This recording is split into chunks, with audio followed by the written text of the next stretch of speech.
Air Canada. Get carried away and find your tickets now at CirqueDuSoleil.com. You've been listening to the Golden State Warriors Audio Network, presented by United Airlines.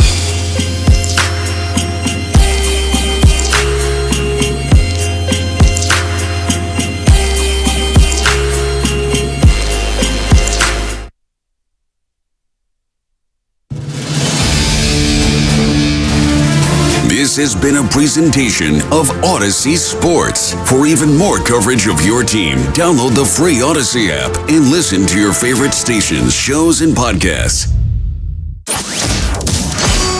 That's a wrap. Yo, that's a wrap. It was an amazing experience. Hope everybody enjoyed it. Hope we got some laughs, some good entertainment. This is Warriors Wrap Up on 95.7 The Game. Kuminga will bring it up. That's going to be that. And the Warriors are still alive.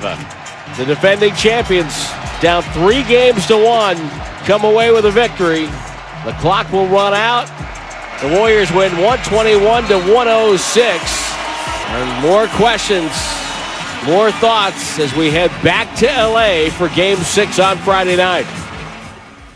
Yeah, the Warriors survived tonight inside Chase Center, a game they led by as many as 18. Looked like they were going to turn it into a blowout a couple of different times, but the Lakers kept hanging around, hanging around. It felt like it was a 10 to 12-point game throughout a majority of the second half. Warriors would push it up to 16. Lakers would come back, but the Warriors with more than enough to get the victory. Big second quarter, 38-31, and a big first half with the Warriors putting 70 on the board. The offense came to life for Golden State as we welcome you inside Warriors Wrap-Up here tonight on 95.7 The Game. It's John Dickinson coming to you from Harmonic Brewing in Thrive City right outside of Chase Center. Crowd on hand and enjoying a few brews and celebrating this Warriors victory. 121-106 the final, as you heard the call there from Tim Roy right here on 95.7 The Game. 888-957-9570.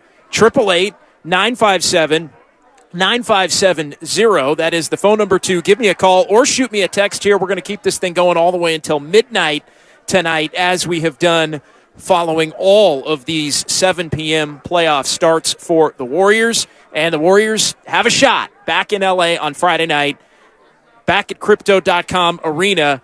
And they're going to have to win a road playoff game in a series for a 29th consecutive time to stay alive. But they've got a shot because they held serve and were able to win tonight by 15. A lot of different things to get into. The Warriors, I thought tonight, great job of sticking with what worked in Game 4 in Los Angeles and not panicking, not feeling that they had to do anything dramatically different in terms of the rotation or who was going to be able to get minutes.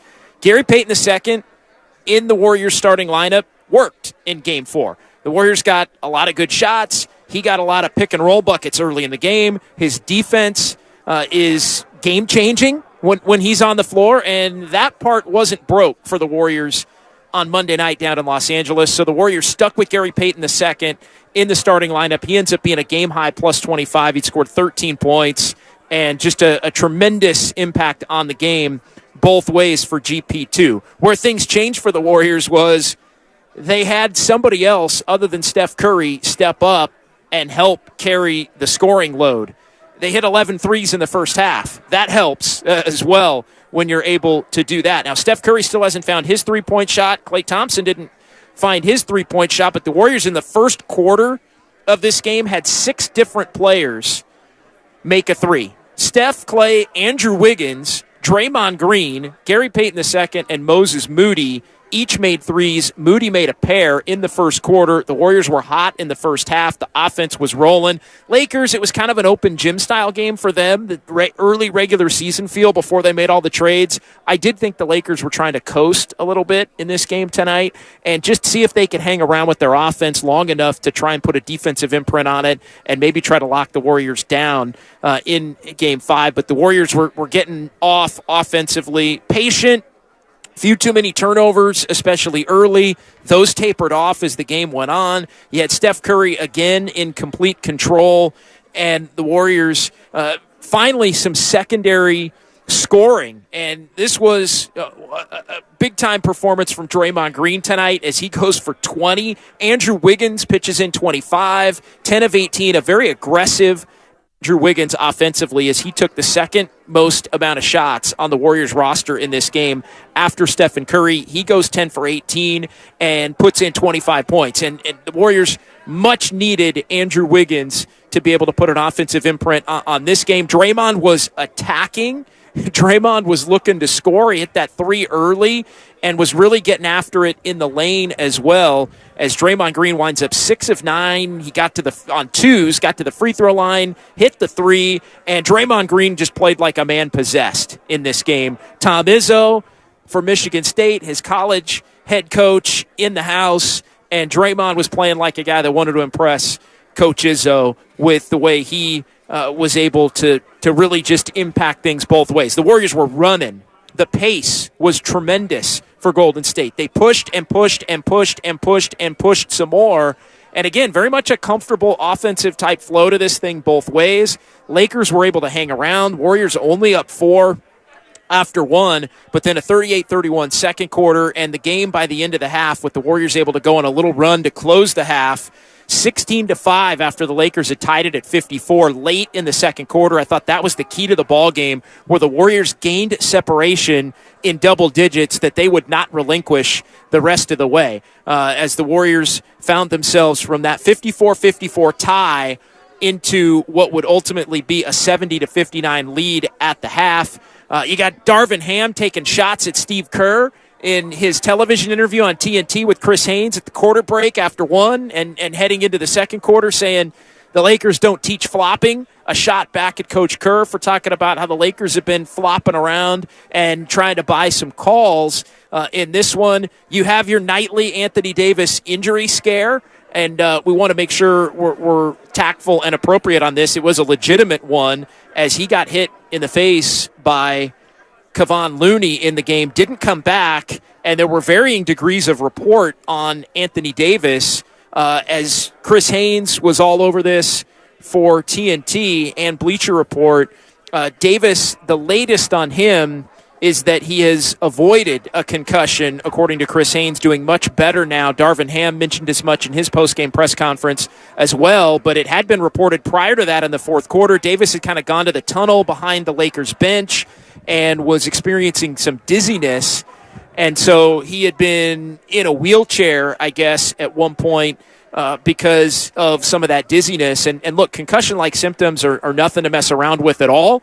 I know Draymond Green had mentioned the fact that after he got hit in Game 4, he was able to finish the game and didn't exude any symptoms during the game, but wound up having to go through the NBA's version of the concussion protocol where they put you through a bunch of tests. I know Draymond had mentioned that on his podcast, so it's no joke and obviously a real thing. And so with Davis exuding some symptoms, it was something that I think definitely would be newsworthy coming off of this game with the quick turnaround, 1 day off in between Game 5 and Game 6 in Los Angeles, and then another day between Game 6 and Game 7. I mean, if he became symptomatic and or remains symptomatic, and we'll probably still have to go through the concussion tests that Draymond had to go through in between Game 4 and Game 5, that could potentially put his status in doubt for a Game 6 or a Game 7. But the early reports are, and again, I'm going with Chris Haynes and his reporting here via Twitter, Chris Haynes reporting that the early diagnosis indicates Davis appears to have avoided a concussion. So good news on that front. Don't want to see him be unable to play or anything like that in a Game 6, or if this series, as the Warriors are hoping, can go to a Game 7. 888-957-9570, 888-957-9570. Warriors wrap up here tonight with John Dickinson from Harmonic Brewing in Thrive City. Warriors win 121-106. Let's get it going on the phone lines at 888-957-9570. Alex in San Francisco is going to get us tipped off here tonight on Warriors Wrap Up on 95.7 The Game. Hey, Alex. Hey, John. Thanks for picking me up. You know what? The Warriors absolutely crushed it tonight. Jordan Poole being like ±0, but if you look at the whole starting lineup, they slaughtered it tonight. Like, Gary Payton was absolutely a game changer. Being ±25, that's incredible. So Dubs go down to L.A. They win by 5 points in L.A., and they come back and win it in San Francisco. So thanks for taking my call, and go Dubs.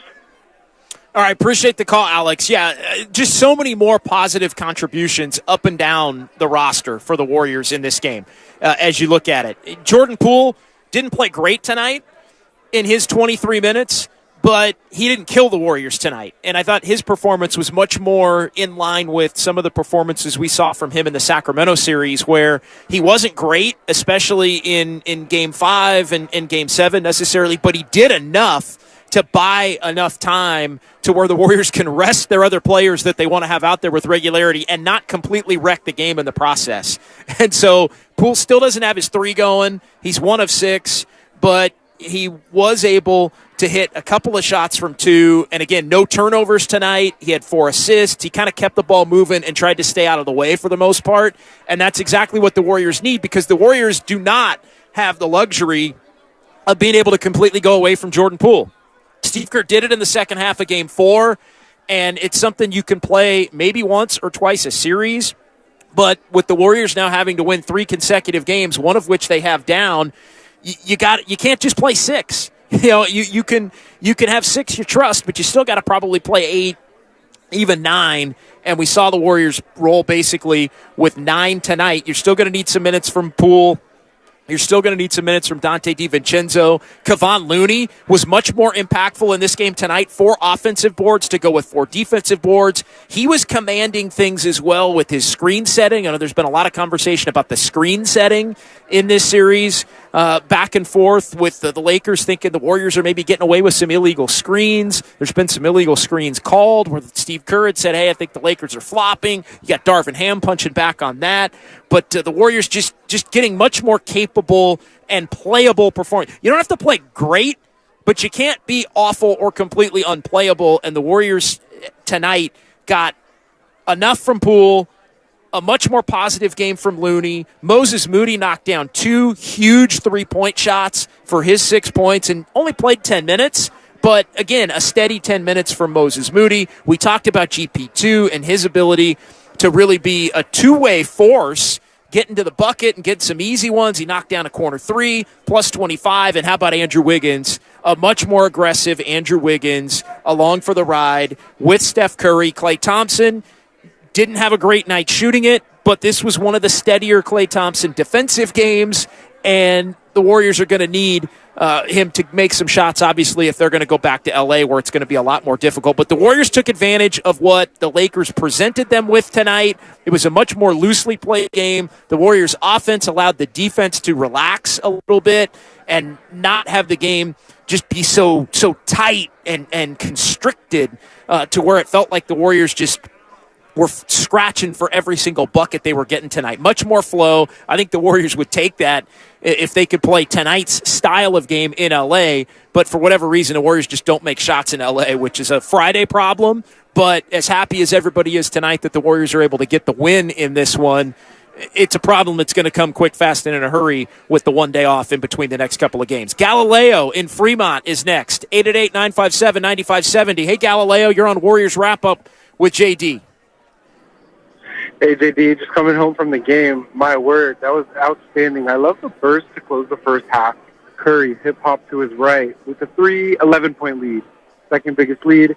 That was just outstanding, the burst to close the half. Similarly to how the Lakers had the burst to close the end of the first half. I think it was 2 games ago when we had 3 techs in a flagrant.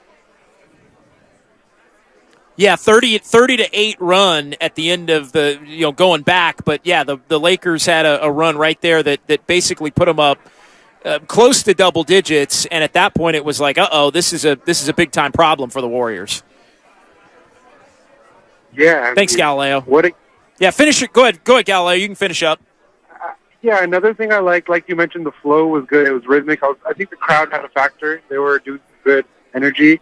And also, I really want to point out a lot of late-game bailout shots. Draymond had a jumper. Curry hit one. Besides the halftime one, just like end of the shot clock, we need a shot, boom, and we were actually connecting on those. Yeah, and they're going to need those, Galileo, and thanks for the call. The Warriors are going to need to hit some of those late shot clock nothing going, bailout shots, as you called them, and I think it's exactly right. The Warriors hit a bunch of those tonight. The Lakers were pretty comfortable for good chunks of this game offensively. I think that's one thing that I sort of thought, hey, this doesn't necessarily bode well, but the flow was such and the pace was such and the Warriors' offensive rhythm was such that I think the Warriors could get away with it being a much more loosely played game. It kind of felt there, though, in the first half as the Warriors built the lead and then lost the lead when it was tied at 54, as if, if the Warriors have a prolonged cold spell and the Lakers keep rolling offensively at the rate that they're rolling, the Warriors may find themselves down 6 or 8, and that would be trouble because the Lakers, I felt, were really kind of trying to coast, seeing how far their offense could get them in this game. Could it get them close enough to the finish line and then maybe allow their defense to pick up some of the slack as things got going down the stretch? But the Warriors were able to avoid that, and they were really able to avoid it with the run there at the end of the quarter. The 16-5 first half close, game was tied at 54, and the Warriors made a lot of tough shots. The Lakers made some tough shots as well. Klay Thompson hit a big three late there to make it 67-59. And then the Warriors got the 3 ball from Steph Curry to close it at 38-31 and 70-59 at the end of the quarter. And look, Wiggins had 16 at the half. Draymond had 14 at the half. Curry had 12. Tonight was not a night where it felt like Curry had to do everything in terms of the scoring. And look, he didn't shoot it great overall, at least his 3. He was really good at attacking. I thought tonight, anytime Steph Curry had Austin Reeves on him, anytime he got Reeves on him, he looked to put a move on him and get his head down and try and get toward the basket, which I think is something that needs to be a factor if the Lakers are going to stick with these scenarios where Reeves is going to be one of the guys to allow others to kind of switch and try to double and trap the pick and roll game. Warriors stuck with the pick and roll. Wiggins got involved in some pick and roll tonight as well, which I think allowed him to get cooking. But Wiggins was much more aggressive, and I think we're going to have to see that aggressiveness, but also that level of shot making from Andrew Wiggins. 8 of 13 on twos for Andrew Wiggins in this game tonight. That's what we're going to need to see if the Warriors are going to survive and advance one more time to force the Game 7 right back here inside Chase Center on what would be Sunday afternoon, Mother's Day afternoon, 12:30 tip-off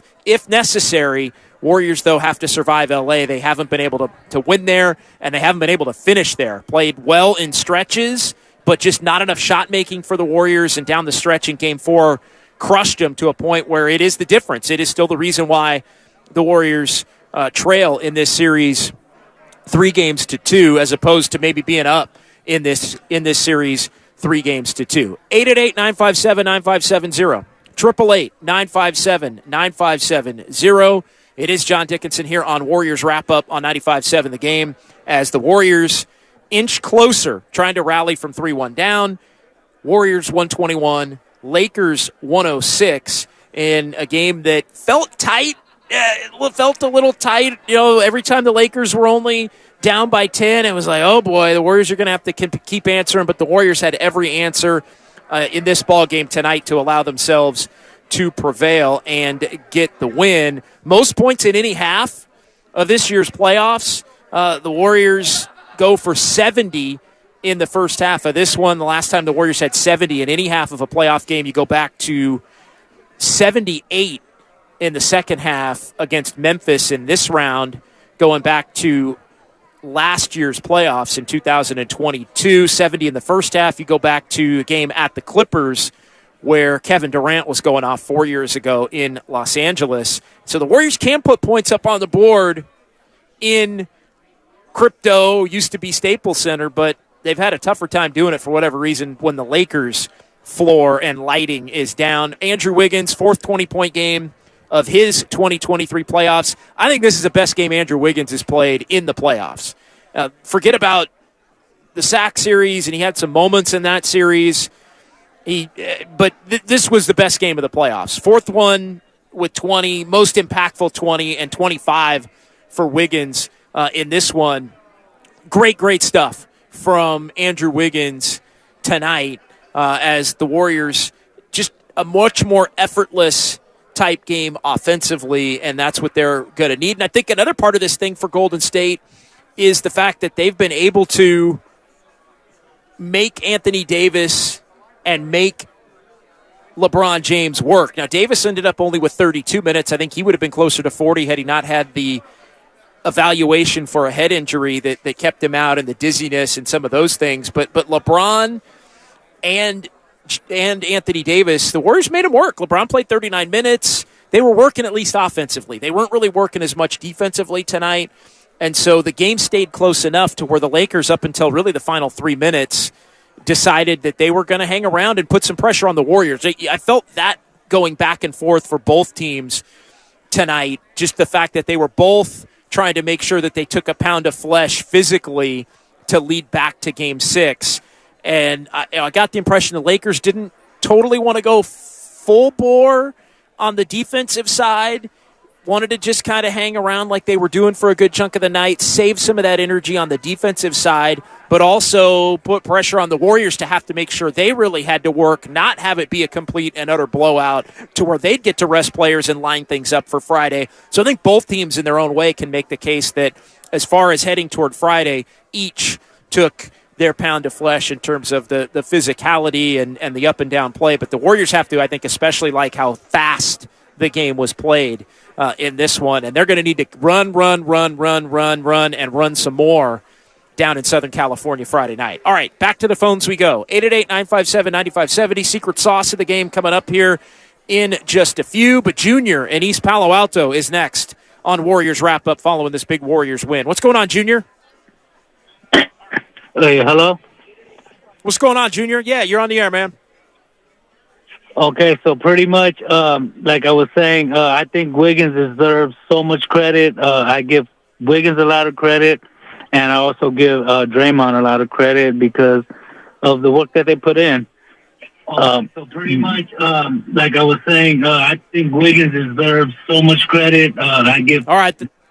Thanks, Junior. Junior trying to listen to his phone call on his radio. Thanks, man. Yeah, Wiggins deserves all the credit. And Draymond deserves a lot of credit. And we've seen Draymond able to take advantage of the way defenses play him to the tune of being able to get into the paint and get layups and even draw fouls. And tonight he made his free throws, 5 of 5. That's the kind of aggressive Draymond that the Warriors are going to have if they're going to pull this thing off and get it back to Chase for a Sunday afternoon game here at 12:30 in Game 7. Like, they're going to need more of that, and they're going to need Wiggins. And, yes, so credit to them. They stepped in. They stepped up. But the bigger question as we start to separate, and look, everybody can be happy, but the Warriors still have work to do. It's the fact that how does what the Warriors did tonight translate? Because I do think both teams probably leave tonight thinking, all right, we're good, right? The Warriors are good because they survived. They played much better offensively. I think the Lakers are good because they didn't get blown out. They were very comfortable offensively in the game. I think they would probably take the game that they had tonight for the most part offensively, but you look at that in comparison to Game 4 and some of the games that the Lakers have won in this series, the free throws. So the 2 games the Warriors have won, the free throws have basically been even. And the 3 games that the Lakers have won, they've had a much more significant advantage in terms of free throws. So the Lakers had a decent offensive game and shot the 2 pretty well, 10 of 27 on 3, but they didn't get the free throws, and that's another big key, I think, to this one. Warriors didn't foul them, and then the free throws were even, and the Warriors, when the game is even like that and the Lakers aren't getting those extra points at the line, then the Warriors are pretty tough to beat in this series. All right, next up we go to Rich in Fremont. What's going on, Rich? Hey, what's up, JD? Thanks for taking my call. I think this game was pretty much what I call the wounded animal analogy. In other words, when you have a wounded animal and he's cornered, okay, all of a sudden the wounded animal is going to do whatever he can do to stay alive. And I think the Warriors were that wounded animal. They were cornered. It was 3-1. They knew, hey, if we don't come out fighting, if we don't do what we're supposed to do, then guess what? We're done. And they knew that.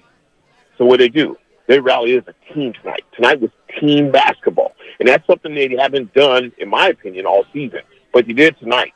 In other words, you got guys contributing from all aspects of their team. And that's what you want to see. That's the reason why they got the win. And by the way, I got to tip my hat to Jordan Poole. He didn't have a lot of minutes, but when he was in there, he contributed. And yes, Wiggins definitely deserves, definitely all the accolades for tonight's performance. Amazing. And at the end of the day, I tell you something. If I'm the Lakers, you know what I'm thinking? I'm thinking, hey, you got to close them out Friday night. Because if you don't close them out Friday night, you got a major problem. You got a championship team with championship DMA taking you back home. And you know what that means? It doesn't mean a guaranteed win for the Lakers. It means, hey, guess what? No doubt. That could go either way. Thanks, JD. No, I appreciate it, Rich. I think the Warriors have shown in this series that they can do enough offensively in Chase Center when they're home to beat the Lakers, even if the Lakers are playing pretty well themselves offensively. To me, that's the difference. The difference is the Warriors at home in this series can do enough scoring to beat the Lakers.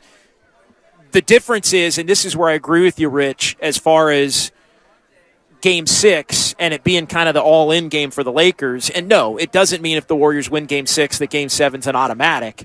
But I feel great about the Warriors' chances to win Game 7. And I said that coming in to Game 5 tonight.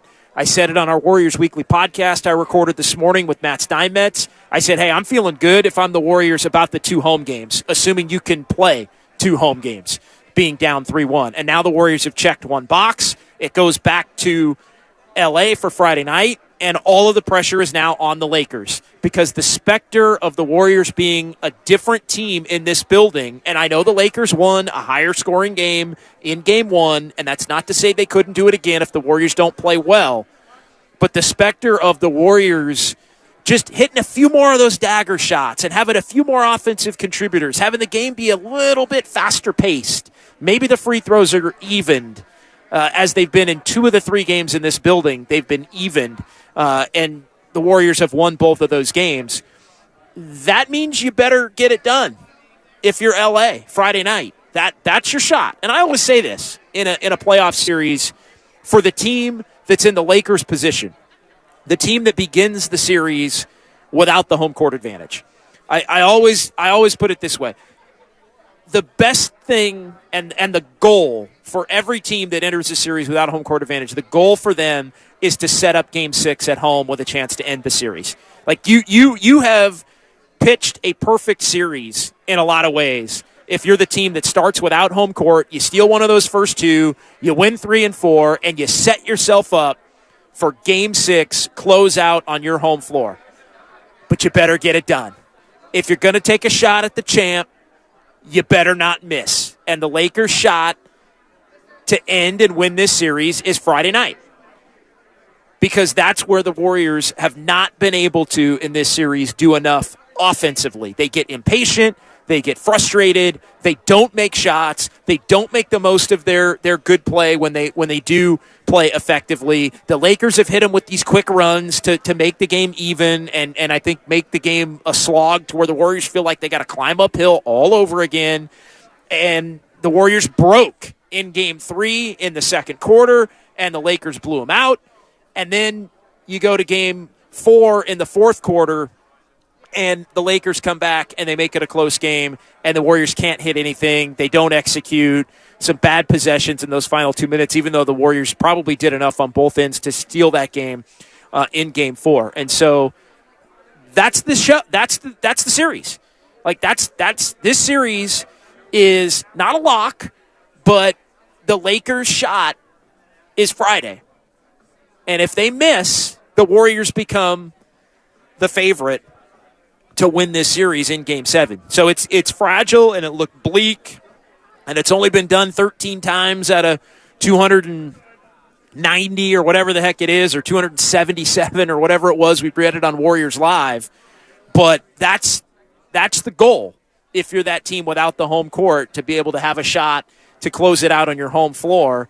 And so we'll see what happens. We'll see if the Warriors can be a team on the road in this series that they haven't been able to be to this point. We'll see if they can play Game 4 all over again, because that's what they're going to have to do. The Warriors are going to have to play Game 4 all over again, only hit a few more shots over the course of the game to where it's not tight down the stretch, or they're going to have to execute and hit a couple of shots late in the game to where they hold the Lakers off when the Lakers inevitably make their run. JK in Berkeley next here on Warriors Wrap-Up on 95.7 The Game. 888-957-9570. Hey, JK. Hey, how are you? Really appreciate being on the call today. I'm driving back from the game right now, and we had an epic experience. I just got a couple of quick. My wife's favorite player is Wiggy, and Wiggy got off tonight. My favorite player is Draymond, and he kicked butt. And so that's how it went. I read the Chronicle this morning, and I got to tell you, I'm a little frustrated. All this negative talk about Kerr. Kerr is a stud. 6 out of 8 finals in the last 8 years. What do you want? Poole, love the guy. The Warriors, Steph, these guys are phenomenal. Yeah, Clay's having a tough series, but I love the guy. The Bay Area, we are so lucky. We're going to go down to L.A. this weekend, or Friday, and rip those guys to bits. And Mother's Day, hey, Mom, guess what? You're getting a gift. It's a Game 7 win. God bless the Warriors. I love these guys. JK, thanks, man. Yeah, there's going to be a lot of Mother's Day brunches if the Warriors can pull off Friday night that are going to be including the Warriors game at a Game 7 at that. Be a lot of brunches that are going to be either 10 o'clock in the morning and done by noon, or starting at 3:30 in the afternoon after the game, or hell, again, just including the game. My mom will be watching if that winds up happening. There's no question about it. But yeah, it's a matter of, can the Warriors bring, and can Draymond specifically, can Draymond bring that again? Like, you can't slow down the freight train that is Draymond Green when he's on one like he was on one tonight, but can he do it again? Can he do it again on the road with the Warriors on the brink again? Terry in San Jose, Warriors Wrap-Up. Hey, Terry. Yeah, hey, JD. Thanks for taking my call. Driving home from the game with my son, had a great time, obviously. Awesome. And I just wanted to say that in Game 3, when the Warriors took a double-digit lead, an 11-point lead in the second quarter, and Warriors had no answers offensively. Game 4, same thing, 12-point lead in the third quarter. Lakers make a run. Warriors have no answers. Tonight was the first night that every time the Lakers would make their run, and they made a few, the Warriors finally had answers. Offensively, they get a bucket from somebody and just keep the Lakers behind. And that was the difference in the game.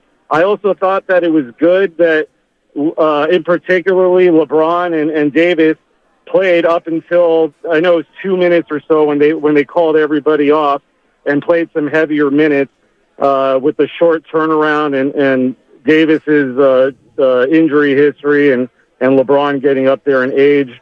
That might bode well for the Warriors on Friday. So hopefully they can carry over some of those answers in a couple days, and we'll have a Game 7 on Sunday. Thanks for the call, Terry. Appreciate it. Glad you enjoyed the game with your son. That's awesome. And it was an excellent point. The Warriors did have answers tonight. Very different story, and never really let the Lakers in the second half have a ton of life. I think the Lakers got it down to 9 in the second half briefly, but the Warriors would hit a bucket every time it felt like, okay, this thing's getting a little dicey. And it was hanging. Again, any prolonged Warriors scoring drought tonight, and this game was going to be within a couple of possessions, and Chase Center was going to be huffing and puffing a little bit and sucking air, thinking, or is the same thing that maybe has happened in a couple of those games on the road. Yeah, Game 3 and Game 4, the Warriors had their chances. There's no doubt. I mean, they had the 11-point lead and were controlling things, and it looked like they had figured the Lakers out some. But again, prolonged scoring droughts have allowed the Lakers to come back in some of these games, and then once the Warriors lose it, they just haven't been able to get it back. And they lost it right before halftime in Game 3, and they lost it in the fourth quarter of Game 4, and really only the final maybe 2 or 3 minutes of Game 4. But they just didn't hit enough shots early, and things were kind of ugly, and the game was just a slog in Los Angeles. And tonight wasn't. Tonight was flow and open and pace and ball movement and tempo and all those things. Like, it just was just a much more aesthetically pleasing to the Warriors kind of a game. Excuse me.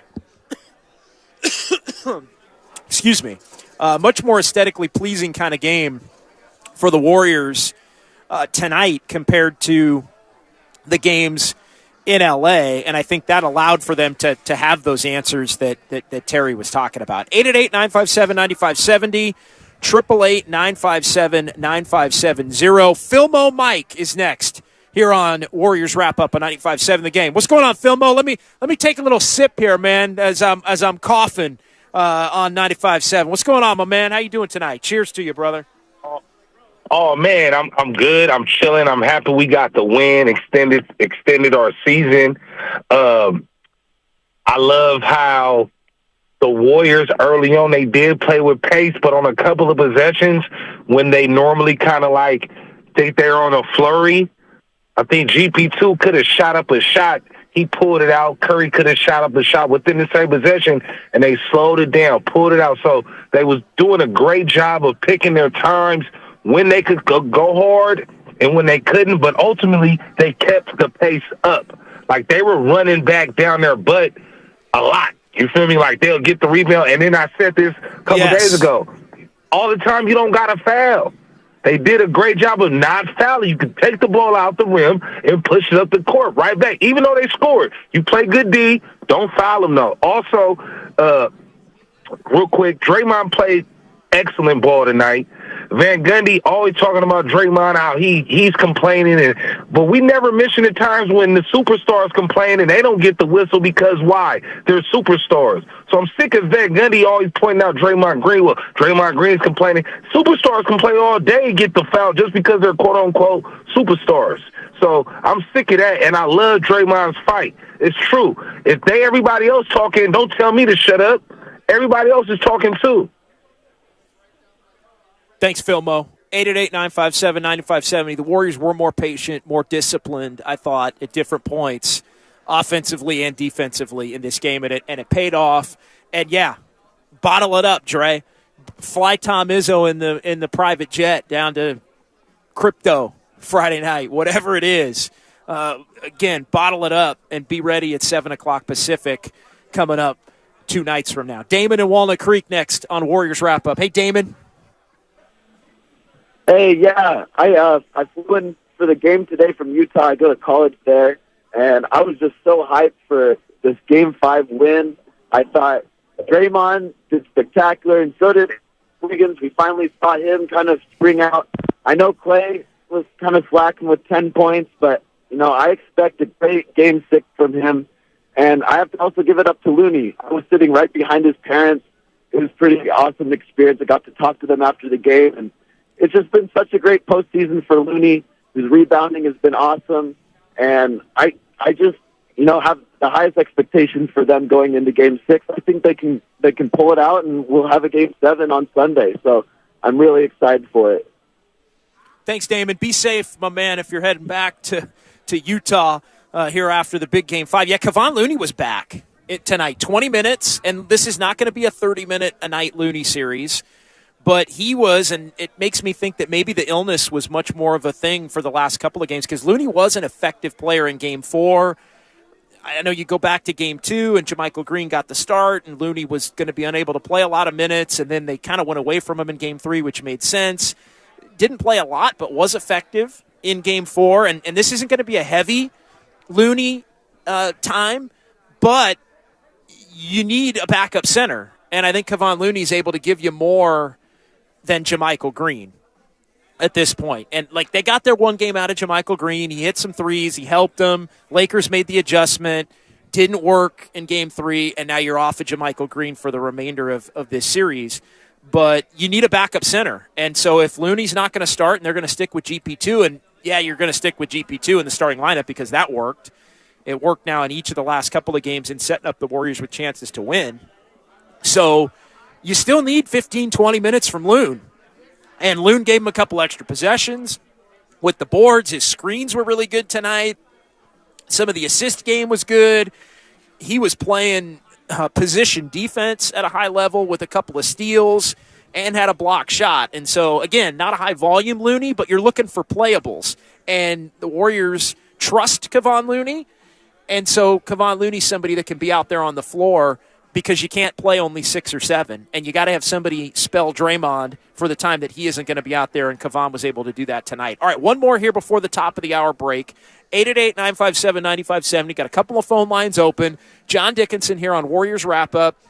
Warriors 121, Lakers 106. I'm coming to you right outside of Chase Center, Harmonic Brewing. And we're doing Warriors Wrap-Up, and we're keeping things going all the way until midnight tonight here on 95.7 The Game. All right, back to the phones. Brian in San Francisco is next. Hey, Brian. Guys, I'm just reporting that I was sitting behind the bench and watching Jordan Poole the whole game. Okay. And if we're going to do anything, we're probably going to have to do it without Jordan Poole because his body language was horrible. Every time out, he wouldn't join the huddle. He would be on the outskirts with his hands in his pocket. I saw Iggy go up to him and talk to him, and Iggy kind of threw his hand at Jordan's face, kind of like, I'm done with you. And he was looking at the Warrior girls. He was looking in the audience. He was talking to the rookie, but he was always on the outskirts. And then Zaza went up to him and told him that he's, I guess, playing the last 2 minutes or the garbage time. And he almost didn't want to take off his shirt. He slowly took it off. He didn't want to take off his warm-ups. And he was just like, man, the whole game he was like that. He just wouldn't he was unhappy, very unhappy, and you can see it. Everyone could see it. All right, thanks for the call, and appreciate the report on that.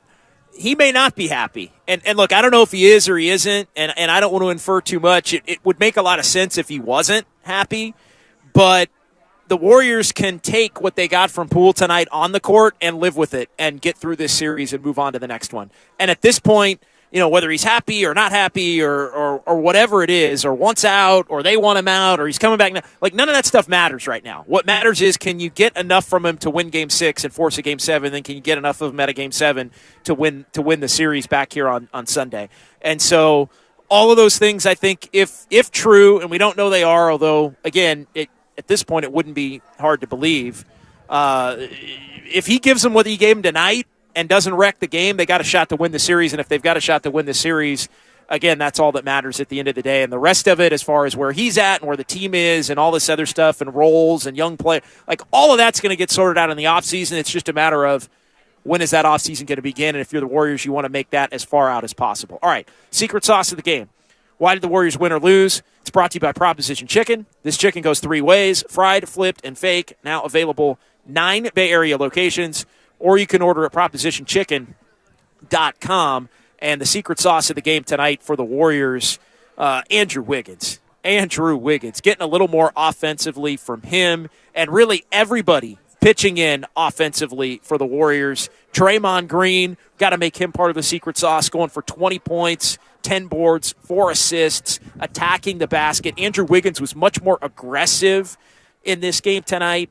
And we're going to make it Wiggins, Draymond, and Peyton, who in this game combined to score 58 points. That's the secret sauce. The Warriors needed somebody to step up and help Steph Curry, and they got it threefold in this game from Draymond, Wiggins, and Gary Payton II, to the tune of 58 points for those 3, and the flow of the game was much better, and the Warriors are able to comfortably, not easily, but comfortably keep the Warriors at bay throughout the second half and win this one 121-106. That your secret sauce of the game. Proposition Chicken. Again, order now, 9 Bay Area locations or at propositionchicken.com. All right, we'll pause here. We'll come back. 888-957-9570. Couple of lines open. Comcast Business text line as well as the Warriors win over the Lakers, forcing a Game 6 right here, 95.7 The Game.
Curry will go one-on-one with Walker with 3, with 2, backs up into a 3. It's up and good at the buzzer.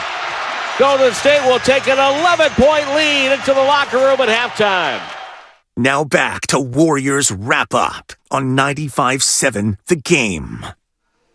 Yeah, one of Steph Curry's 3 3-pointers, 3 of 11. So Steph's still not quite in sync with the 3-point shot, but he finishes with 27 points, got it done from 2, commanded the game, only 2 turnovers, and the Warriors were up 70-59 at that point. Going into the break, it capped a 38-point second quarter, and the Warriors would not quite put it on cruise control, but had enough of a cushion to prevent it from getting too dicey down the stretch here. Warriors 121, Lakers 106. Back here at Harmonic Brewing, right outside Chase Center, here on the Bay patio tonight. Following Game 5, Warriors trail the Lakers 3-2 with Game 6 to be played back in L.A. on Friday night. 888-957-9570.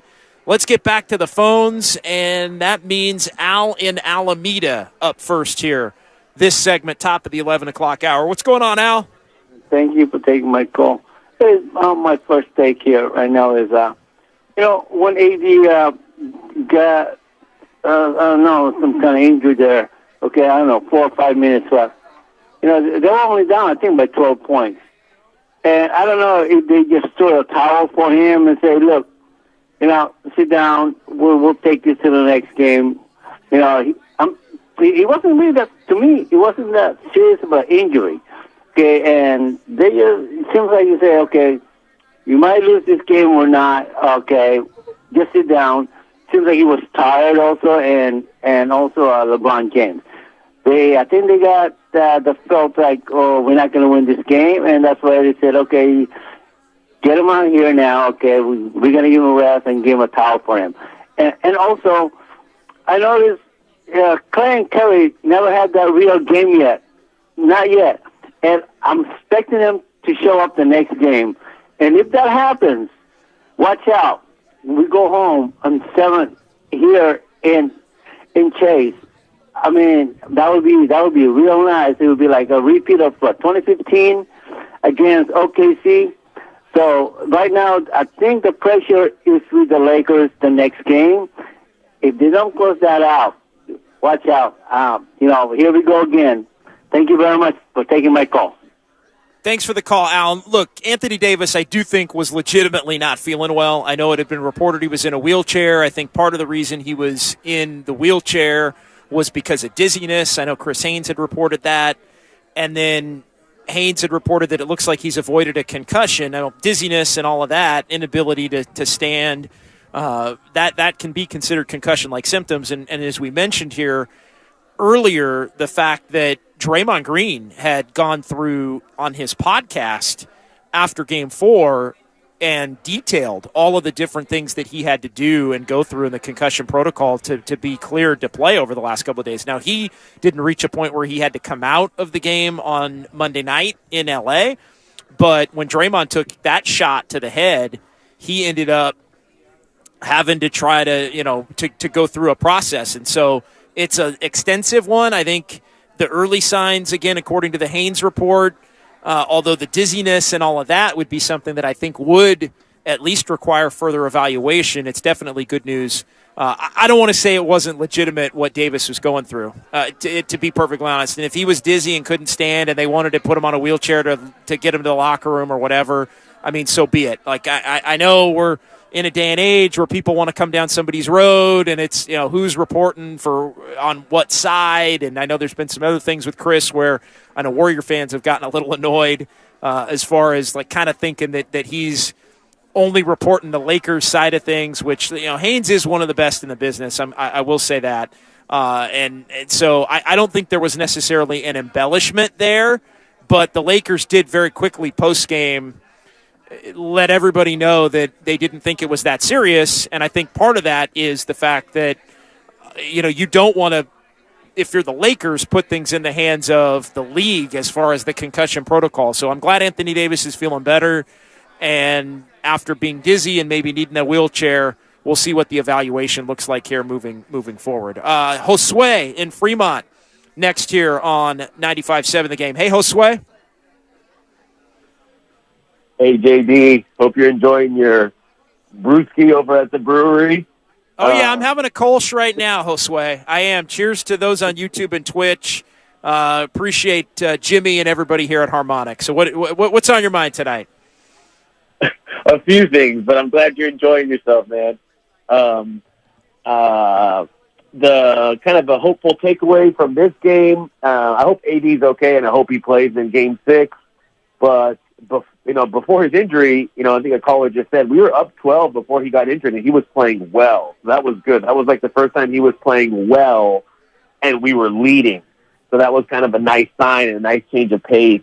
And secondly, I know Steph Curry was cooking Austin Reeves one-on-one when we were kind of trading baskets and they were trying to make a push. I think in crunch time, I don't know if that'll be Austin Reeves guarding him in Game 6. I don't know if they'll put LeBron on him or how they'll decide to guard him. But I wanted to ask you, did you notice Braun tweak his foot on one of his layup putbacks? And I wasn't sure if he was now then moving more gingerly after that injury or if, in fact, they were just kind of taking their foot off the brake and coasting a little bit on defense. And I wanted to see what you thought about that. No, thanks for the call. I hadn't noticed that.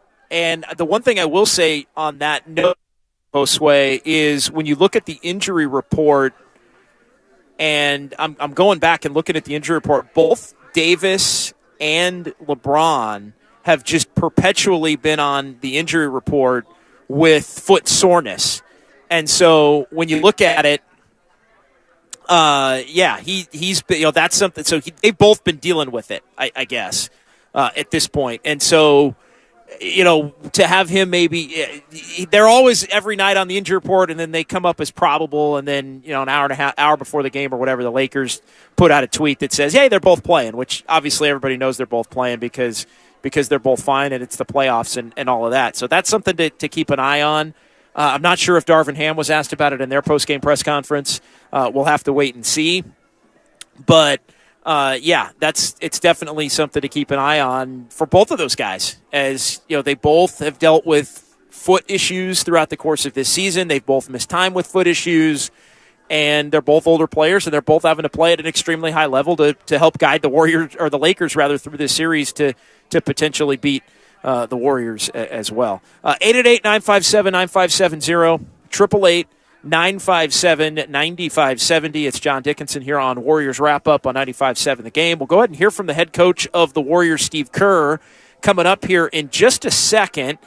But first, we want to get to our Extending the Three-Point Line sponsor, brought to you by West Coast Men's Health. And here's our longest three-pointer of the game. Dennis Schroeder, back rim miss, and the Warriors don't get the rebound. Russell gets it to Reeves, dribble drive. Reeves goes up, blocked by Klay Thompson. Payton hands the ball to Curry. Curry drifting, it's 5-on-4. I don't know if Curry knows that. They'll find Draymond, back to Curry. Corner three, got it! Corner three there and good, and that is your longest three-pointer of the night here on 95.7 The Game. It's brought to you by West Coast Men's Health, successfully treating men for ED and chronic pain. Visit westcoastmenshealth.com. That three-pointer getting the job done for the Warriors in this one, and that, again, brought to you by West Coast Men's Health. One of 13 three-pointers for the Warriors, 11 in the first half. The Warriors only made 2 in the second half. And they're going to need more hot shooting. They're going to need better than the 13-35, I think, in L.A. on Friday night if they're going to walk out of Crypto.com Arena with a victory in that one. Phil in San Jose next, 888-957-9570. Hey, Phil. Hey, thanks for taking my call.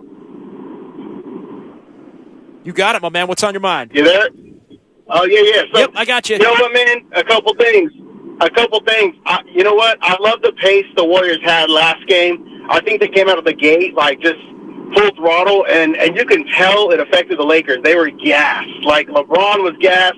His age is getting to him, obviously, when it comes to that, and he can't move around as quick as these guys can. But I think the Warriors need to keep that pace. They need to bring back that pace from last game. right out the gate. They got to find their shots, most definitely. They got to play Warrior ball and find those long balls. And, the last thing, we just got to get rid of the turnovers. I know everything I'm saying is self-explanatory, but I think we can do it in 7, man. If we are able to find and fix these issues, I think the Warriors can do this in 7. I can see that happening. Yeah, thanks for the call. I think the Warriors have to run, and run some more. And the Lakers did show some signs tonight while they were coasting even at being a little bit gassed. Now, their offense was still unaffected, but I think the Warriors would trade some defense to keep their offense flowing at the level that it was flowing at tonight, and maybe even with a little more in the three-point make department as far as at least the second half, because the Warriors cooled off in the second half in a big-time way.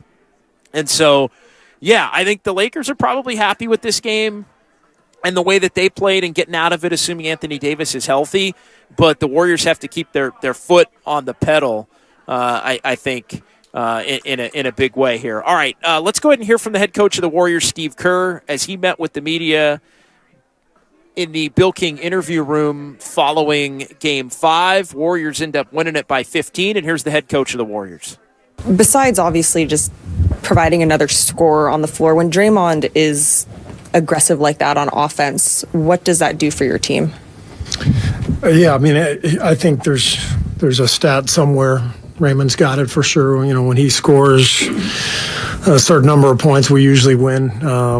He's when he's aggressive like that, looking to attack, it definitely adds another dimension to our team. And I loved his approach to the game tonight. He was aggressive right from the start, picked up a foul on the first play and didn't care, like made no bones about it. He's like, I'm coming, and I thought he was one of the keys for sure. You stayed with Peyton, obviously in the starting lineup, but I think he's plus 25 in this game. What does he do for you, specifically against the Lakers, that's kind of triggering some of this? Well, I mean, Gary's a game changer, and we knew that last year. I mean, we don't win the championship without Gary. And so to get him back has completely changed our defense. And, against these guys, he's got the ability to get into their guards. They have great guard play with D'Lo and Reeves and Schroeder. Obviously, Walker last game played so well. So Gary gives us, someone who can get underneath their ball handlers and at least make them, have to work. And then offensively, he's so unique with his speed and his ability to finish around the rim. So it's just we're a different team, now that he's back with us. Hey, Steve, kind of circling back to Kendra's note on aggression. What does an aggressive Andrew Wiggins do for you guys offensively? Yeah, this was the best game Wiggs has played since he's been back, over, I guess, three weeks or so now. The way he attacked, the way he got to the rim, that adds another dimension to our attack. I thought the last couple games we didn't get to the line a ton. We settled for a lot of stuff, and I thought Wiggs did a good job of really being aggressive. Steph has 22 assists the last 2 games. Obviously hasn't shot well from 3 by his standards, but how essential has that been, his sort of playmaking, and how much is that a function of the way the Lakers are defending you guys? It's a little of both. I mean, I think Steph at this point in his career, he really feels, what needs to happen during a game, what's required of him. And you saw it in Game 7 against Sacramento where he knew he had to score, took 38 shots. In this series, the Lakers defense is really good. They're great at the rim. We got to get the ball moving. We got to move their defense around, and Steph understands that. And I don't know what his assist to turnover ratio is in this series, but it's pretty impressive. Hey, Steve, you saw Draymond say on his pod, all we have to do is win one game, and then the entire tenor of the series changes, and the pressure is back on the Lakers. Obviously, every single time you guys have gone to the playoffs, basically, since the Big Three has been together, you guys have reached the finals. Is there always a belief, like no matter what situation you guys are in, just because of that you guys can get through it all? Yeah. I think there's always that belief based on the success these guys have had and the confidence they've built up together, the continuity. So I think our guys were disappointed we couldn't wrap up Game 4 after playing pretty well for most of the game. But now we get another crack to go down there and try to even up the series. So the guys will always have belief. That's who they are. Steve, there was a sequence in the fourth quarter where Andrew was picking up LeBron almost full court, knocked the ball away. It wound up with Draymond blocking Anthony Davis. Just kind of take me through that sequence and what's it like to see their defense lead to offense on the other side. Wiggs, we ask so much of him defensively in any playoff series. He's going to end up on, the opponent's best wing player. So in this series, that's obviously LeBron. And, thank God we've got Wiggs because he can play all night. He can pressure up the court. He can guard in the half court and stay in front of people. And on that particular play, he picked up LeBron really high, and then Draymond was behind the play to help him out. So it's a big sequence. Klay Thompson had 10 points tonight, 3 of 12 from the field, 2 of 6 from 3, but he's plus 16 on tonight. So can you kind of just tell me your perspective on how Klay played tonight? Do you think it was a really good Klay performance, or do you think you need more for Game 6? No, I mean it's the thing with Klay is he's an incredible two-way basketball player, and that's what wins in the playoffs.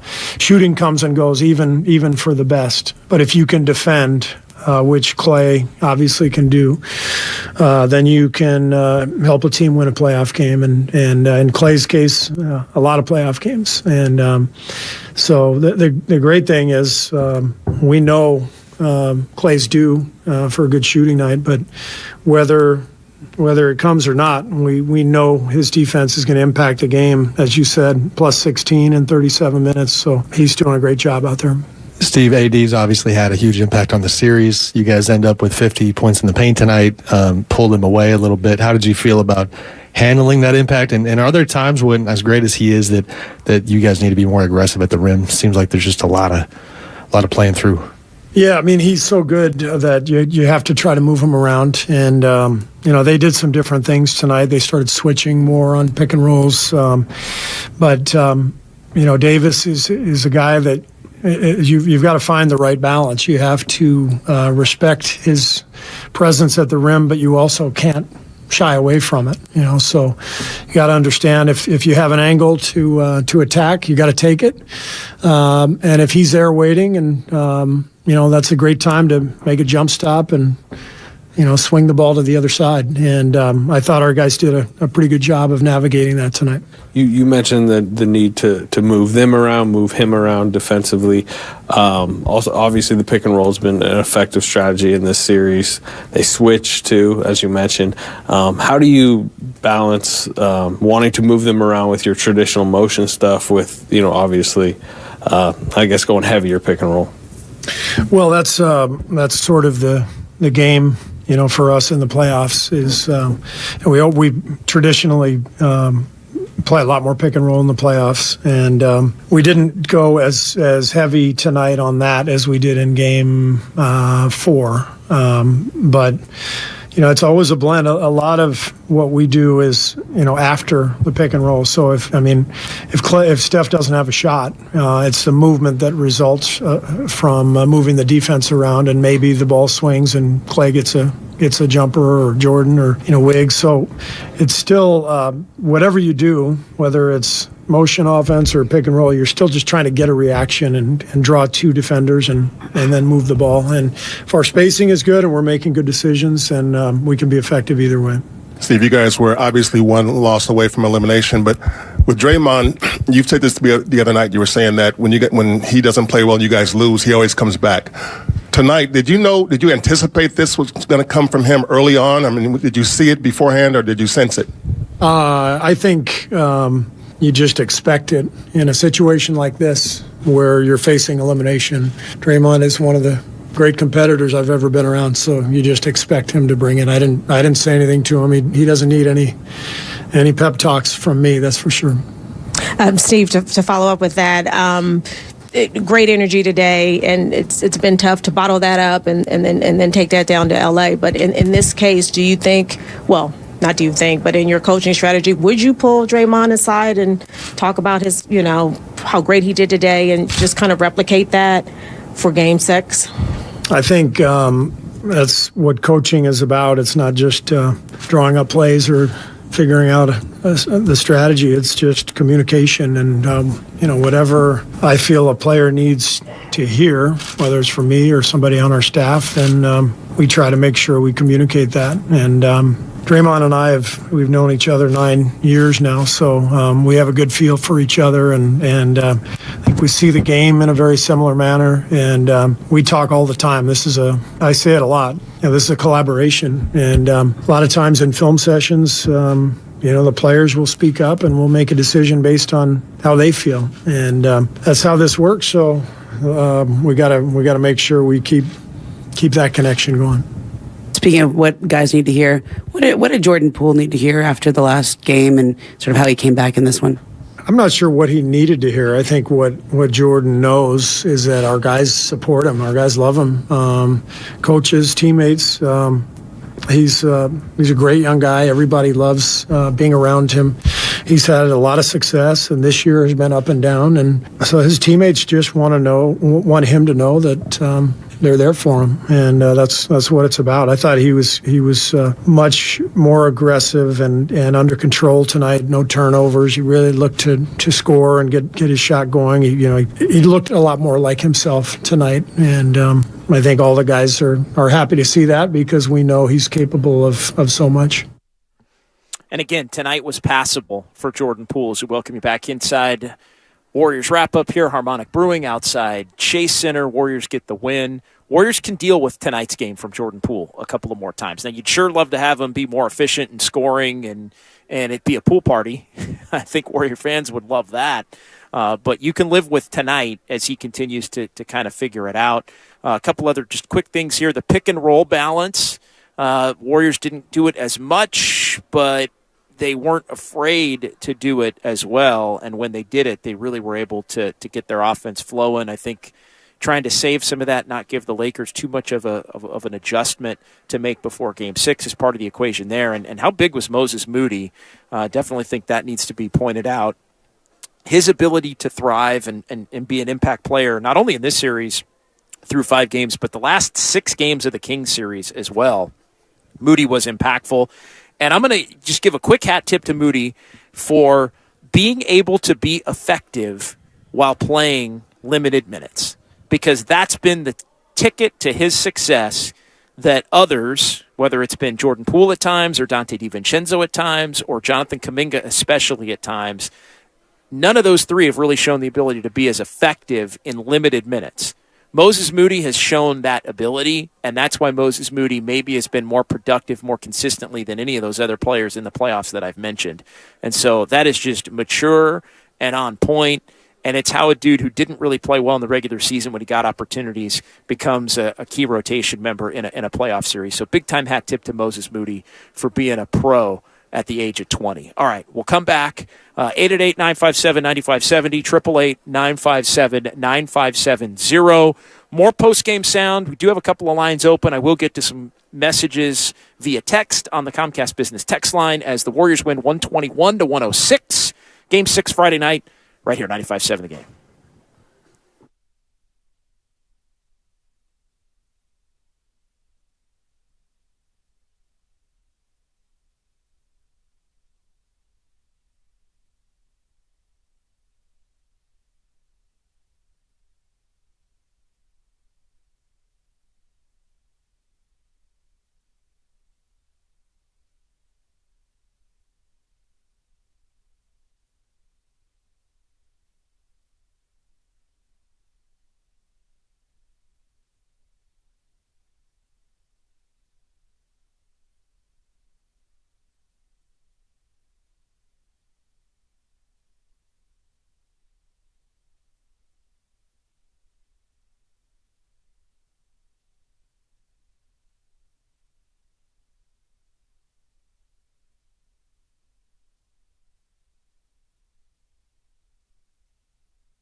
Russell dribbled it, lost it, turnover, picked up by Draymond Green. Down the left side, Davis on his hip, goes up, no good, jam home, Wiggins right over the top with a dunk.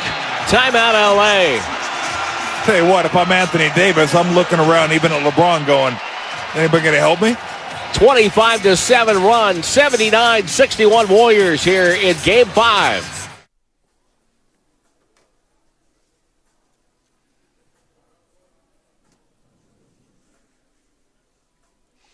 All right, that would be the Warriors' largest lead of the night, 18 at 79-61. Back here on Warriors Wrap-Up on 95.7 The Game. Harmonic Brewing outside Chase Center and Thrive City, 888-957-9570. We're going to keep this thing rolling for about another 20, 21 minutes here on 95.7 The Game as the Warriors get the win in Game 5, 121-106. Game 6 in L.A., on Friday night, 7 o'clock tip, 6 o'clock Warriors Live. I will be in Los Angeles at Crypto.com Arena for that one as the Warriors try to even things up and force a Game 7, which, if necessary, is right back here at Chase Center, and it's going to be on Sunday afternoon at 12:30. All right, let's go ahead and hear a little bit from Draymond Green as he met with the media in his post-game press conference. We hope to also hear from Andrew Wiggins between now and midnight as the Warriors get the win. And Draymond, hugely impactful in this one. 20 points, 10 boards, 4 assists, had a block, had a couple of steals, and he was just everywhere. Plus 13 in his 29 minutes, and he talked about the win here following the game. You went on your pod, you were real calm. You said, all we have to do is win one game. We win one game, the whole tenor of the series switches. The pressure's on them then. They do not want to face us in Game 7.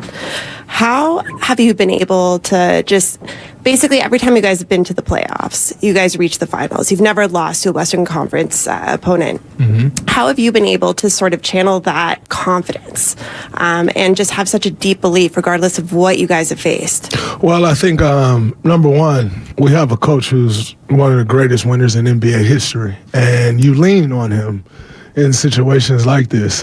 His calmness, everyone feels that. And then it starts up top, right? Steph's calmness, and it goes on down the line. And I think for us, anytime it's kind of going astray, you just always lean back on what you know that works, on your foundation. And for us, it's just getting back to the basics, but most importantly, competing at the highest level that we can compete at. And, we trust and believe in ourselves. And as far as, win one, we did that. Now, going back home, they're going to give us the best shot they've given all series. And, when you go home, role players play better, everyone plays better at home. So it's going to be us to go in kind of with the same mindset that we went into Game 4 with, but when we get the opportunity again that we had in Game 4, close the deal. We didn't close well at all in Game 4, and, it's on us to go and take the game. They're not going to give it to us. They're going to come out and play aggressive. They have great leaders over there and incredible winners. Their coach is a champion. Bron's a champion. AD's a champion. They're not going to just fold, but it's going to be on us to go in there and take it. Draymond, you came out just seeming like a little extra fiery today. You know that guys feed off that energy. Did you make a point to set a tone, or did you feel like that was on you to set a tone early, especially scoring? I definitely wanted to come out and set a tone. Jacob Rubin told me before the game, you played well, but I still haven't felt your presence like I know you can feel, your presence should be felt. And, that's coming out aggressive, both ends of the floor, that's verbally, so everyone hears you on the floor, and I felt a little disrespected when he said it. So, I knew it was on me to come out and, like you said, set the tone for our guys, come out aggressive. Season's on the line, back against the wall. You got to come out and give all that you got, and that was just my mindset coming into this game, and that'll be my mindset going into the next one. Draymond, you definitely had one of your better games tonight, and you've said before heading to LA, you got to just focus and stay the course. But how do you bottle this energy for you as the last 2 games in LA have not been your best? I mean, just go out with the same mindset, aggressive on both sides of the floor, attacking. I think for me, that was my mindset from the gate, to just attack. Whether I was shooting a three, whether it was going to the hole, whether it was defensively, just attack. And, that has to be will be my same mindset going into LA as, our job isn't done. We're still facing elimination, and we'll be facing elimination for the rest of this series. So got to have the same mindset. Back against the wall, you got to come out fighting. Draymond, you've always said that you can always get your offense whenever, but this offense that you play in suggests that you facilitate to other guys. But during this postseason, you have been a lot more aggressive in the last series and going into this series, trying to look for your shot. What have you seen in this postseason that suggests that you need to be more aggressive and shoot more? Just how teams are keying on Steph and Clay. They're really doing all that they can, selling out to those guys and trying to take them out of the game. And we get paid a lot of money to do this. So you can't just sit back and watch them like, oh, man, they're taking them out, and just sit back and watch. You got to do something about it. And so for me, I know it's on me to have that same aggression. And Andrew Wiggins as well. Wiggs was aggressive as hell tonight. And, when they're guarding those guys the way they've been guarding them, we have to come out with that aggressiveness. And I think we did a really good job of it tonight and have to take the show on the road. You guys would be kind of considered more anti-pick and roll than, most of the league. Obviously, this matchup has dictated you run a lot more of that. How do you strike the balance of when you guys need, do kind of your traditional stuff compared to when you kind of got to go more pick and roll heavy than maybe you even like to do? We just lean on coach. He comes in with a game plan. His game plan has never failed us up until this point. So if he comes in, he say, hey, we're going heavy pick and roll tonight, that's what we're doing. If he comes in and say, yo, we're going back more to our regular sets, that's what we're doing. And we trust his adjustments. He's one of the best ever at making playoff adjustments. And so for us, it's all about taking what the defense gives you and what's working. And, we found some success there, so you don't want to necessarily go away from it and just keep on using the things that we've been using until they're able to stop it. To your point about the Lakers selling out to stop Steph, the Kings did that to some extent, and he took 38 shots, scored 50 points in Game 7. Last two games, he hasn't shot that well from three, but he's got 22 assists, particularly sort of creative assists sometimes. I'm curious about your thoughts on the impact of his passing and how that's sort of controlled the pace of these last two games. Well, he's been incredible passers forever. His shot and the way he scores the ball is so incredible that kind of just goes by the wayside as far as getting acknowledgement. But we know he's capable of passing the ball, and, he's been finding guys. And, if he gets past one defender, they're sending four. And they're not just sending a help man, they're sending all four guys. And, he's always a willing passer. He's been making the pass, and guys have been aggressive in either getting layups, getting to the rim, or knocking shots down. And, he's just been controlling the pace and the tempo of the game, getting it to where he wants it. When he wants to sped up, he's speeding it up. When he wants to slow it down, he's slowing it down. And we're going to need him to continue to do that these next two. What did you think of Andrew tonight? He was great.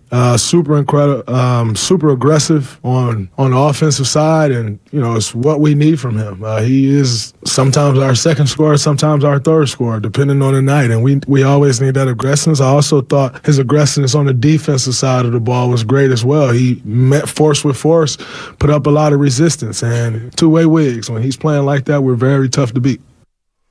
Yeah, Andrew Wiggins, tremendous tonight. Two-way Wiggs, indeed, and in particular on the offensive side. He was bouncy and spry and aggressive and attacking and shot-making, which is something the Warriors need. He was flying around. He was looking to rebound the ball, 7 boards for Andrew Wiggins. And really, everybody for the Warriors just put a forceful imprint on the game, from Wiggins to GP2. And how great has GP2 been? I know we had a Comcast Business text line note here. Can we talk more about GP2 from the 415? And I think he definitely deserves it. And, I was somebody going back to the trade deadline that thought, hey, the Warriors gave up a lot for the prospect of Gary Payton II being able to maybe help them win and make a playoff run, because you didn't know if he was going to be healthy, and he's got a couple years left on his deal, and he's been injury prone to the tune of, how much can he contribute in the next few years? I think that's something that could potentially be concerning. The Warriors said, no, none of that.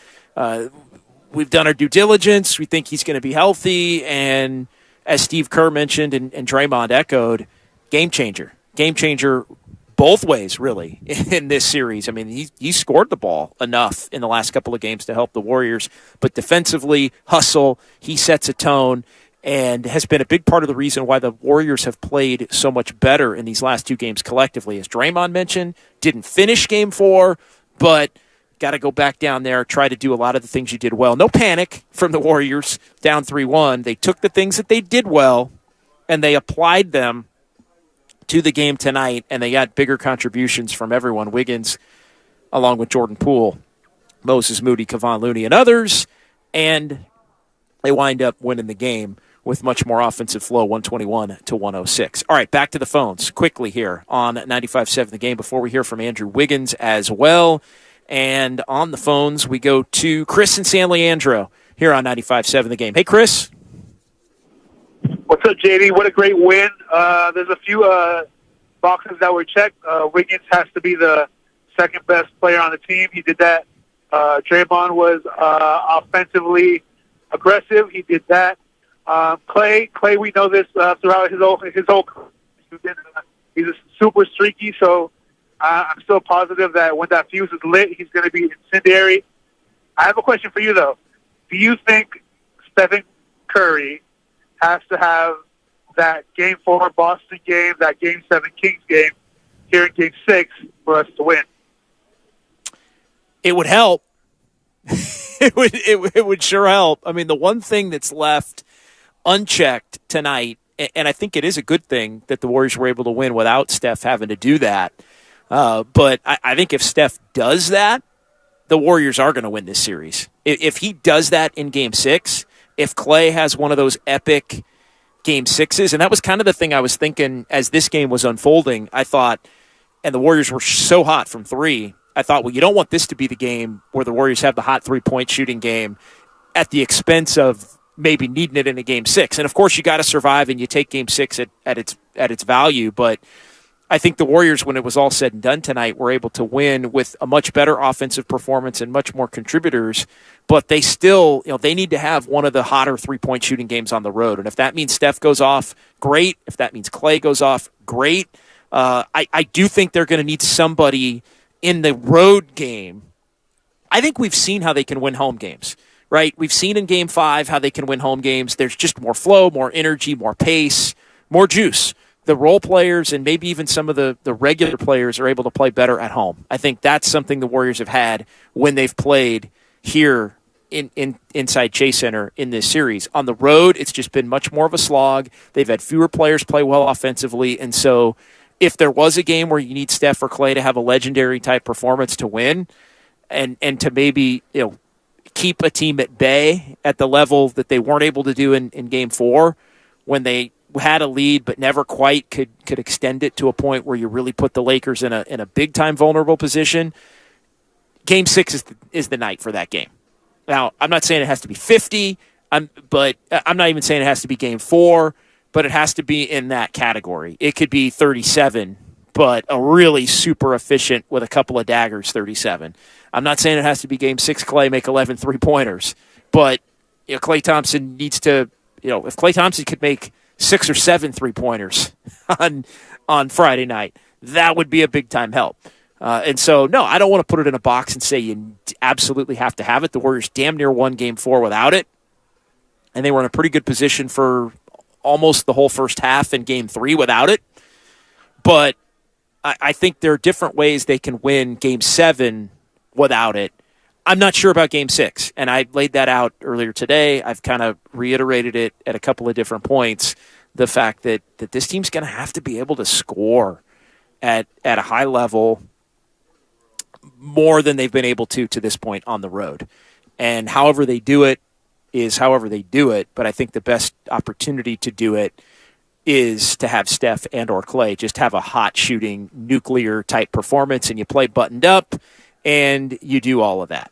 All right, let's go ahead and hear a little bit from Andrew Wiggins as he had his best game not only of this series but of the playoffs and really in the last 3 months since Steve his last game has before. mentioned. Yeah, his last game before he went out and took the leave of absence toward the end of the year. So, yeah, let's hand it back to Janie McCauley. Hey, Janie. Steve has mentioned in recent weeks just how much your defense, good, stingy, strong defense by everybody, leads to great chances on the offensive end. And how much was that a key in this game? I mean, you and Draymond just, taking it to those guys, and Gary too. I mean, it's a focus. You lock in. You play good defense. You're going to give yourself a great chance to win the game and take control of the game. Lakers have a lot of great talent. But we just got to make it hard for them. Keep doing that. When you rewatched the last game, I mean, did you feel you weren't as aggressive as offensively as you should have been? For sure. I felt at times I definitely could have been more aggressive. Just looking for my shot more, especially looking to just get downhill, whether it's to score or create. This has turned in for you guys a pretty heavy pick and roll series, included, obviously they put Davis on you, so you're the screener some of the times. What's it like just, I don't know, how different is your offensive role in the series, and are you kind of figuring that out? Yeah, it's the playoffs. Every game's gonna be different. Every series is gonna be different. And I feel like the good thing about this team is that we have a bunch of versatile players that can, do a lot of different things. Whether it's screening and diving, popping out, finishing around the rim, shooting. I feel like we have a very versatile team. And Andrew, everybody talks about Gary's, defense, obviously, but he's a really efficient offensive player too. How much has he kind of just changed the dynamic of the series when, being inserted into the starting lineup? He's a game changer, for sure. 'Cause he's going to make the right plays, the right reads on offense, and his defense speaks for itself. He's a lockdown defender. It doesn't matter who he's guarding. He locks in. He's always going to make the right play. He's going to make that open shot around the rim. Dunk you, finish. He's talented on both sides. Steph said that he loved that you got up 18 shots, and he said that it was kind of sometimes on your teammates to try to get you the ball and help get you going.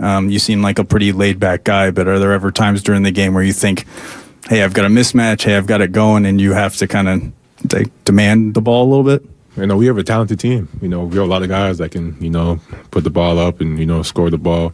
Just asserting myself, being aggressive, from the start and, just making my presence, Andrew, you're LeBron's main defender, and it seems like a few times tonight you were trying to push him full court, maybe tire him out. What's the strategy on that, considering you want to be aggressive with him defensively, but you don't want to put him in a position where he's going downhill and compromising the defense? I feel like be aggressive. If I see him taking the ball out, just, pick up. It's a long game, and, even if I put myself in a bad spot, I trust my teammates behind me to have my back. Do you sense fatigue with him in games? I feel like you never really know. You could think he's tired, and the next play he might come down and get a putback dunk, and you just never know. Andrew, Steph and Clay and Draymond have been down 3-1 before you guys were heading into this. What kind of tone do they set heading into this that sort of stood out to you? The confidence. How confident they are, and encouraging, and just making everyone believe that we can do this.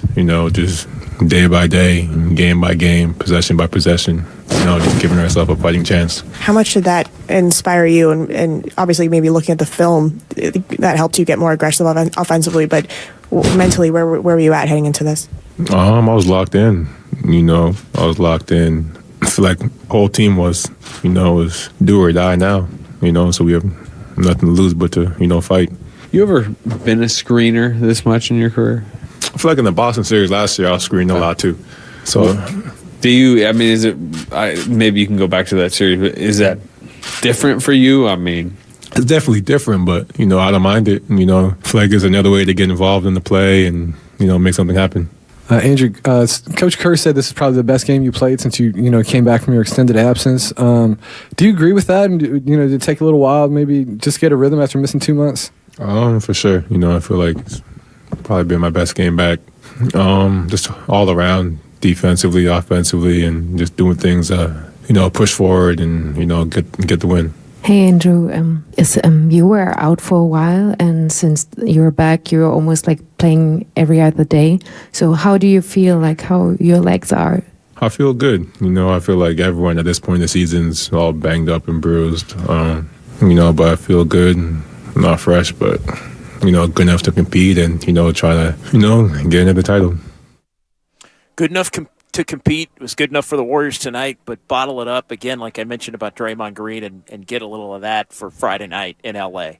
The attacking, the defense, the bounciness, the efficiency from 2-point range, all there for Andrew Wiggins. And he, one of the many heroes for the Warriors, along with GP and Draymond Green. But can it translate onto the road? That's going to be the question all day long tomorrow, right here at 95.7 The Game, and all day Friday leading up to Game 6 in L.A. and the Warriors' streak of 28 consecutive series with a road playoff win will be on the line. Every single series that Steph, Clay, and Draymond have played in, they've won at least one road game. And if they can do it again, they're going to set themselves up with a chance to come back from 3-1 down in this series right back at Chase Center on Sunday afternoon. If they don't, they will be eliminated and head into the offseason with certainly a lot of questions to be asked and answered. But that not part of the conversation for tonight. Warriors survive. They win it 121-106. Want to thank everybody in our San Francisco studios, beginning with Sterling Bennett. Excellent work by Sterling. Highlights and calls and post-game sound. He's just been coordinating everything, the Twitch and YouTube stream. Amazing work from Sterling Bennett. Appreciate him and everybody, again, doing the job here in San Francisco. We'll talk to you Friday from Crypto.com Arena in Southern California. Warriors live at 6 as the Dubs try to stay alive once again. Game 6 of the Western semifinals. We got you covered right here on 95.7 The Game. We'll talk to you then. Fox Sports Radio is coming up next. Warriors win at 121-106 on 95.7 The Game. Life is uncertain. It's okay to feel stressed, anxious, worried, or frustrated. CalHope can help. Access CalHope's free and secure mental health resources. Call 833-317-4673 or live chat at calhope.org. When back to the office means back in traffic. We unfortunately have a really bad situation going on in Hayward. You can rely on your Northern California Honda Dealers Traffic Center. Traffic is still jammed from Whipple, but I can see it starting to improve now that you have... From your traffic leader, KCBS. From Carriage House to Glass Aluminum Doors, R&S Doors has a full line of commercial and residential garage doors and gates to suit anyone's taste and